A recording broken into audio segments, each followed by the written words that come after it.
ಏನು ಪಟ್ಟದ ಕತಿ ಇದಕ್ಕೆ ಮಹಾಭಾರತದಲ್ಲಿ ಒಂದು ಚರ್ಚೆ ಬರ್ತದೆ.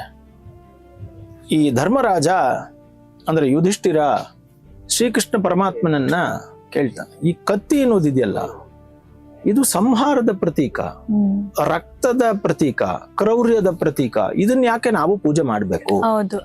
ಯಾಕಂದ್ರೆ ಕತ್ತಿನ ಬಳಸೋದೇ ಸಂಹಾರಕ್ಕೆ.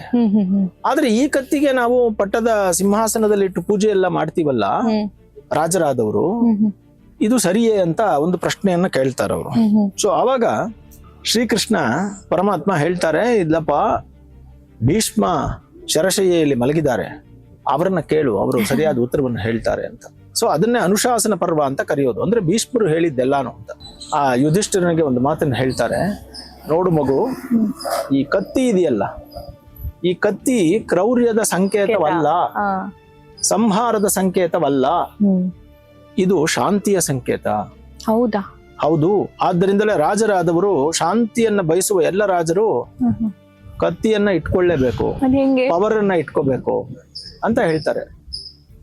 ಅವಾಗ ಯುಧಿಷ್ಠಿರ ಇದು ಹೇಗೆ ಸಾಧ್ಯ ಅಂತ ಕೇಳ್ತಾ, ನನ್ನ ಸಭಾನು ಕೂಡ ಕತ್ತಿ ಅಂದ ತಕ್ಷಣ ನಮ್ಗೆಲ್ಲ ಕೊಲ್ಲೋದಕ್ಕೆ, ಹೆದರ್ಸೋದಕ್ಕೆ, ರಕ್ಷಣೆಗಂತ ಇಟ್ಕೊಳ್ತಾರೆ ಅಂತ, ನೀವು ಶಾಂತಿ ಅಂತಿದ್ದೀರಾ.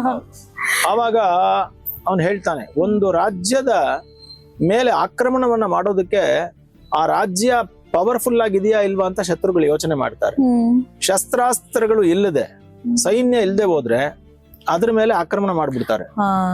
ಯಾರ ಬಳಿಯಲ್ಲಿ ಶಸ್ತ್ರಾಸ್ತ್ರಗಳು ಸನ್ನದ್ಧವಾಗಿರ್ತದೋ ಅವ್ರ ಮೇಲೆ ದಾಳಿಯನ್ನ ಯಾರು ಮಾಡಲ್ಲ.